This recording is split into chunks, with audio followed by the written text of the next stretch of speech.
అధ్యక్షుడు ట్రంప్ మామూలోడు కాదసలు. ఇదేదో ఊరికే చెప్పడం కాదు, అసలు తమ దేశ ఆర్మీ డే వేడుకలకు పాకిస్తాన్ ఆర్మీ చీఫ్ ఆసిఫ్ మునీర్ని ఆహ్వానించడమే ఇందుకు నిదర్శనం. ఓవైపు అమెరికా ఉగ్రవాదాన్ని అసలు స్పేర్ చేయదని లెక్చర్లు పలుకుతారు. మరి పాకిస్తాన్ చేసే తప్పుడు పనులు తెలిసి కూడా, అది కూడా పెహల్గాం దాడి వెనక ఉన్నది ఆ దేశమని భారత్ నిరూపించిన తర్వాత కూడా ఆ దేశ ఆర్మీ చీఫ్ ని ఈ కార్యక్రమానికి ఎలా ఆహ్వానిస్తారు? ఈ ఆహ్వానం వెనక ట్రంప్ బిజినెస్ ప్లాన్ కూడా ఉంది అంటున్నారు. అదేంటో ఈ స్టోరీలో చూడండి.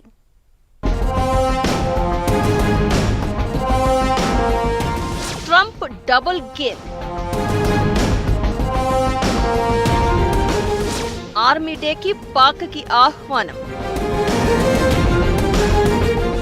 అధికారాన్ని అడ్డం పెట్టుకుని ఫ్యామిలీ బిజినెస్ చేస్తున్న ట్రంప్. అమెరికా అధ్యక్షుడు ట్రంప్ తనకి నచ్చిన దేశాలతో ఎలా ఉంటారో, నచ్చని దేశాలంటే ఎలా పెత్తనం చలాయించేందుకు చూస్తారో తెలిపే బెస్ట్ ఎగ్జాంపుల్ ఇది. ఉగ్రవాదాన్ని అంతం చేస్తామంటూ ప్రకటనలు చేస్తూనే ఉగ్రవాదులను తయారు చేసే పాకిస్తాన్ విషయంలో మాత్రం ఎక్కడలేని ప్రేమ కురిపించేస్తున్నారు. జూన్ 14వ తేదీన అమెరికాలోని వాషింగ్టన్ డీసీలో అమెరికా సైన్యం 250వ వార్షికోత్సవ వేడుకలు ఏర్పాటయ్యాయి.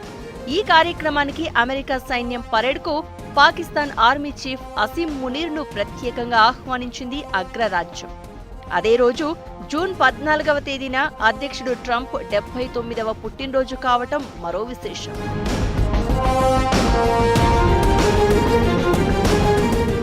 అమెరికా సైనిక పరేడ్ ఆహ్వానం మేరకు Pakistan army chief Asim Munir America బయలుదేరి వెళ్తున్నారు.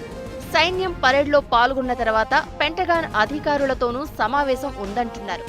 3 రోజుల పాటు పాక్ ఆర్మీ చీఫ్ మునీర్ అమెరికాలోని సైనిక అధికారులు, ఇతర ఉన్నతాధికారులతో భేటీలు నిర్వహించనున్నట్లు అమెరికా మీడియా లీకులను బట్టి తెలుస్తోంది. పహల్గాంలో ఉగ్రదాడి తర్వాత ఇండియా, పాకిస్తాన్ దేశాల మధ్య యుద్ధ వాతావరణం నెలకొంది. ఆపరేషన్ సింధూర్ పేరుతో పాకిస్తాన్ దేశంలోని ఉగ్రవాద స్థావరాలను నాశనం చేసింది ఇండియా. ఈ క్రమంలోనే 2 దేశాల మధ్య ఉద్రిక్తతలు నెలకొన్నాయి. పూర్తిస్థాయి యుద్ధం మొదలవుతుంది అనుకున్న క్రమంలోనే అమెరికా అధ్యక్షుడు ట్రంప్ రంగంలోకి దిగి ఇండియా, పాకిస్తాన్ దేశాలు కాల్పుల విరమణకు ఒప్పుకున్నాయని స్వయంగా ప్రకటించారు. భారతదేశంలో ఉగ్రదాడుల వెనుక పాకిస్తాన్ ఆర్మీ హస్తం ఉందని ఇండియా చాలా ఆధారాలు చూపించినప్పటికీ అమెరికా వైఖరిలో మార్పు లేదని ఈ ఘటనతో స్పష్టమైంది. పాకిస్తాన్ దేశంతో అమెరికాకు, ప్రత్యేకించి ట్రంప్కి ఫ్రెండ్లీ కార్నర్ ఉందన్నది నిస్సందేహం. దానికి తోడు మునీర్ రాకని అమెరికాలోని పాకిస్తాన్ తెహ్రీకే ఇన్సాఫ్ వ్యతిరేకిస్తోంది. ఈ మేరకు అక్కడ నిరసన ప్రదర్శనలకు కూడా ఇమ్రాన్ ఖాన్ పార్టీ పిలుపునిచ్చింది.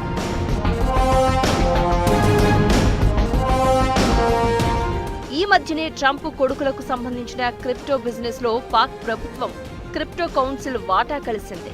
ఇది కూడా ట్రంప్ పాక్ పట్ల సాఫ్ట్ కార్నర్ చూపించడానికి కారణం కాగా, తమ ఆయుధాలను చైనా, పాకిస్తాన్కి విక్రయించే ఒప్పందాలు కుదుర్చుకుంటోంది. దానికి బదులుగా తమ F-35 జెట్లను చైనాకి కట్టబెట్టే వ్యూహం కూడా అమెరికా చేయవచ్చనే ప్రచారం ఉంది. అమెరికా ఆర్మీ డే సందర్భంగా వాషింగ్టన్ డీసీలో అతిపెద్ద పరేడ్ నిర్వహిస్తోంది. 6600 మంది సైనికులు, 150 ఆర్మీ వాహనాలు, 50 యుద్ధ విమానాలు ఈ కవాతులో పాల్గొంటాయి. 2 లక్షల మందికి పైగా జనం ఈ వేడుకకు హాజరు కాబోతున్నారు. ఇంత పెద్ద కార్యక్రమానికి ఉగ్రవాదులను తయారు చేస్తున్న, ప్రపంచంలో ఉగ్రవాదాన్ని పెంచి పోషిస్తున్న పాకిస్తాన్ దేశానికి పాకిస్తాన్ ఆర్మీ చీఫ్ మునీర్ను ఆహ్వానించటం అనేది అందరినీ షాకుకు గురిచేస్తుంది.